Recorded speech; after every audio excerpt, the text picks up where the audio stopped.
नमस्कार दोस्तों, एक बार फिर से आपका स्वागत है आपके अपने YouTube चैनल मैजिकल एजुकेशन में। दोस्तों, आज का जो हमारा वीडियो है वो यूपी पुलिस एसआई स्पेशल है। मतलब वो स्टूडेंट्स जो कि यूपी पुलिस एसआई की प्रिपरेशन कर रहे हैं उनके लिए ये वीडियो खास करके है। दोस्तों, आज की इस वीडियो में मैं आपको इंडियन पीनल कोड और क्रिमिनल पीनल कोड से रिलेटेड कुछ बातें बताने वाला हूँ। तो दोस्तों, अभी जो रिसेंटली मैंने एक वीडियो अपलोड किया है उसमें मैंने आईपीसी और सीआरपीसी के बारे में कुछ इन्फॉर्मेशन दिया था। इसमें हम लोग धाराओं के बारे में पढ़ेंगे। दोस्तों, धाराओं से रिलेटेड मेरे टोटल 4 वीडियोस अपलोड होंगे और चारों वीडियोस को आप पूरा ध्यान से देखिएगा, क्योंकि धाराओं से रिलेटेड 8 से 10 क्वेश्चंस आपके एग्जाम में आते ही आते हैं। 50 क्वेश्चन बनते हैं मूल विधि और संविधान से रिलेटेड, जिसमें से 10-12 क्वेश्चन आपके धारा से रिलेटेड होते हैं। तो आज के जो वीडियो है ये पार्ट 1 है। तो इसमें हम लोग आईपीसी की कुछ धाराओं के बारे में पढ़ेंगे। इसमें मैंने लगभग 28-30 धाराओं के बारे में बताया है। और फिर अगला जो वीडियो होगा उसमें भी हम लोग आईपीसी की बची हुई जो धाराएं हैं जो बची हुई धाराएं हैं 25-26 धाराएं, उनके बारे में जानेंगे। और फिर जो अगला वीडियो आएगा वो सीआरपीसी की धाराओं पे होगा। तो इसी तरीके से आप सारे वीडियोस को देखिए और इसी टाइप के वीडियोस को देखते रहने के लिए सब्सक्राइब कीजिए और साथ में नोटिफिकेशन बेल को भी ऑन कर लीजिए। साथ ही दोस्तों, मैं ये भी बताना चाहूँगा कि ये वीडियो हमारा जो बच्चे बीएड, टेट या एसएससी की प्रिपरेशन कर रहे हैं उनके लिए भी इम्पॉर्टेंट है, क्योंकि उन एग्जाम्स में भी जीके और जीए से रिलेटेड क्वेश्चंस पूछे जाते हैं। चलिए दोस्तों, शुरू करते हैं। सबसे पहले दोस्तों, धारा 13, ये आपका जो है वो जुआ खेलने पर धारा लगाई जाती है। दोस्तों, धारा का मतलब सिर्फ इतना नहीं होता कि आपको किस धारा के अंतर्गत आपका जो भी जुर्म है उसमें आपको किस धारा के अंतर्गत कौन सी सज़ा मिलेगी। बहुत सारी चीज़ें होती हैं धारा के अंतर्गत, जिसमें आपको माफ़ी भी होती है और कुछ धाराएं ऐसी हैं जिसमें प्रशासनिक व्यवस्था भी होती है कि इसके अंतर्गत इनके पास इस चीज़ का क्या है, ऑर्डर है, ऑर्डर दे सकते हैं। जैसे मजिस्ट्रेट हैं, वो इस धारा के अंतर्गत ऑर्डर दे सकते हैं। जो हमारी न्यायालय है वो इस धारा के अंतर्गत ऑर्डर दे सकती है। तो इस टाइप के कई धाराएं भी होती हैं। तो जो दोस्तों 13 धारा है, ये आपको जुआ खेलने पर अगर आपको पुलिस अरेस्ट करती है तो आपके ऊपर ये धारा 13 लगाएगी। जो धारा 57 होती है 57, उसमें आपको आजीवन कारावास दिया जाता है।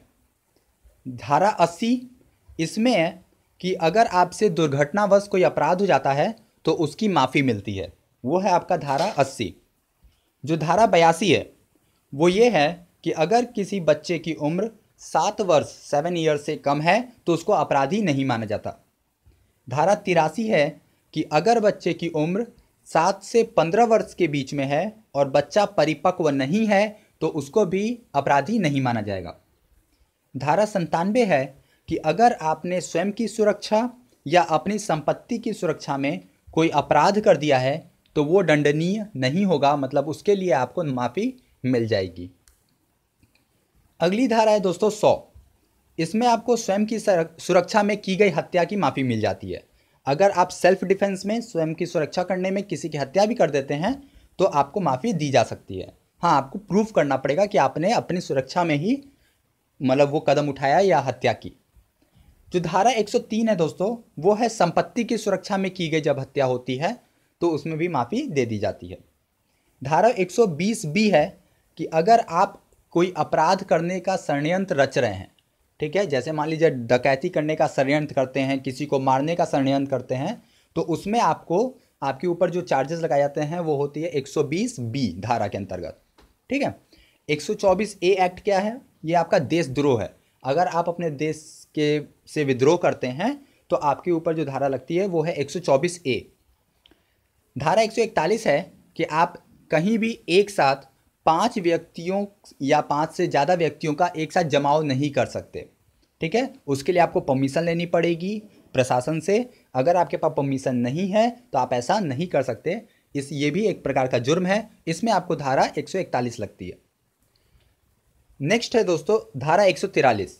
ये है कि जैसे कि कोई एक गैर कानूनी संस्था है जिसके पास लाइसेंस नहीं है या वो कोई ऐसा काम कर रही है जो कि लीगल नहीं है, अगर आप उस संस्था के सदस्य हैं तो भी आपको जुर्म माना जाता है कि आपने जुर्म किया है और इस पर आपको धारा 143 लगती है।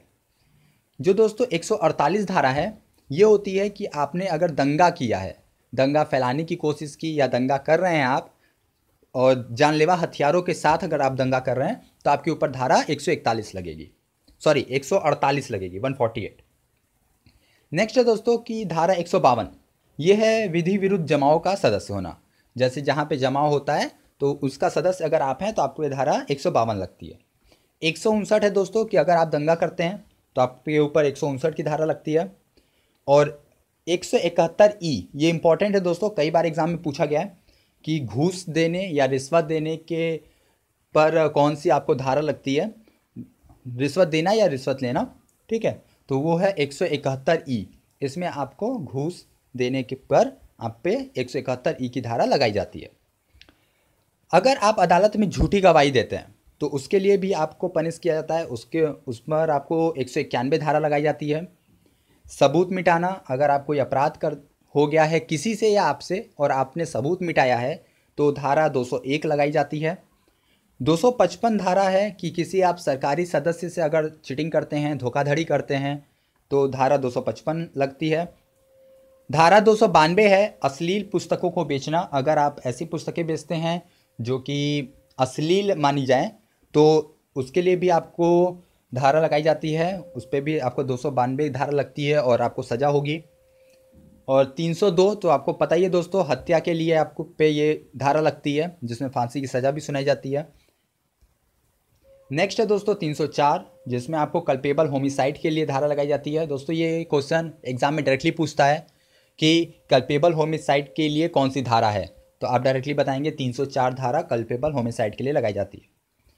नेक्स्ट है दोस्तों 304A, ये है कि अगर आपकी नज़रअंदाजी के कारण किसी की मृत्यु हो जाए, जैसे मान लीजिए कोई एक्सीडेंट होता है और आप उसको नज़रअंदाज कर देते हैं, आप उनकी सहायता नहीं करते, ठीक है, तो उस केस में भी आप पर धारा लगती है। आप माना जाता है कि आप अपराधी हो या आपसे जुर्म हुआ, वो उसी श्रेणी में आता है जिसके लिए आपको पनिशमेंट दी जाती है। उसमें आपका वो डिपेंड करता है कि सामने वाले का कितना नुकसान हुआ। अगर किसी की मृत्यु हो जाए तो हो सकता है आपको कारावास हो या आप पर कुछ फाइन लगाया जाए, तो वो धारा आती है 304A में। नेक्स्ट दोस्तों ये भी बहुत इंपॉर्टेंट है क्योंकि कई बार पूछा गया है प्रीवियस एग्जाम्स में, 304B, ये है दहेज हत्या। अगर कोई परिवार या कोई व्यक्ति दहेज के नाम पर किसी की हत्या कर देता है, ठीक है, तो वहाँ उस वक्त आपको 304B की धारा लगाई जाती है। 306 जो है दोस्तों वो है आत्महत्या के लिए प्रेरित करना।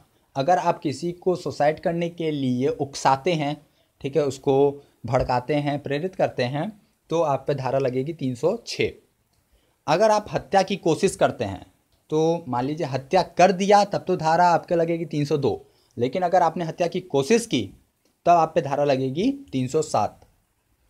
और कल्पेबल होमिसाइड की धारा जो थी वो थी 304। अगर आपने कल्पेबल होमिसाइड की कोशिश किया है तो आप पे धारा लगेगी 308, ठीक है। अगर आप आत्महत्या की कोशिश करते हैं, देखिए आत्महत्या करते हैं तब तो बात अलग हो जाती है, तब तो आप डेड हो जाएंगे, आप मर जाएंगे, तब तो आप पे कोई धारा नहीं लगेगी। लेकिन अगर आप बच जाते हैं तो वो भी आपका एक जुर्म है और उसमें आपको 309 की धारा लगाई जाती है। अगर आप किसी से ठगी करते हैं, किसी को चीट करते हैं, किसी का पैसे ले लेते हैं या ठग देते हैं इन द सेंस पूरा, तो उस वक्त आपको 310 की धारा लगाई जाती है। तो दोस्तों ये थे कुछ धाराएं, और बाकी की जो धाराएं हैं वो मैं अगले वीडियो में आपको बताऊंगा, और अगले वीडियो में हमारा आईपीसी की जितनी भी धाराएं हैं वो ख़त्म हो जाएंगी। फिर उसके बाद हम लोग बात करेंगे सीआरपीसी की धाराओं के बारे में। सो फ्रेंड्स, ऐसे ही वीडियोस को देखते रहने के लिए सब्सक्राइब कर लीजिए और नोटिफिकेशन बेल को ऑन कर लीजिए। वीडियो पसंद आया हो तो लाइक कीजिए, कहीं भी कन्फ्यूज़न हो या डाउट हो तो कमेंट कर सकते हैं आप, और इस वीडियो को उन स्टूडेंट्स या अपने रिलेटिव्स फ्रेंड्स को शेयर कीजिए जो कि ऐसे एग्ज़ाम्स की प्रिपरेशन कर रहे हैं। आप वीडियोस को अपने सोशल मीडिया पर भी पोस्ट कर सकते हैं ताकि ज़्यादा से ज़्यादा स्टूडेंट्स हम लोगों से जुड़ सकें और अपने एग्ज़ाम की अच्छे से प्रिपरेशन कर सकें। तो फ्रेंड्स, इसी तरीके से वीडियो देखते रहिए। Thanks for watching, see you, have fun.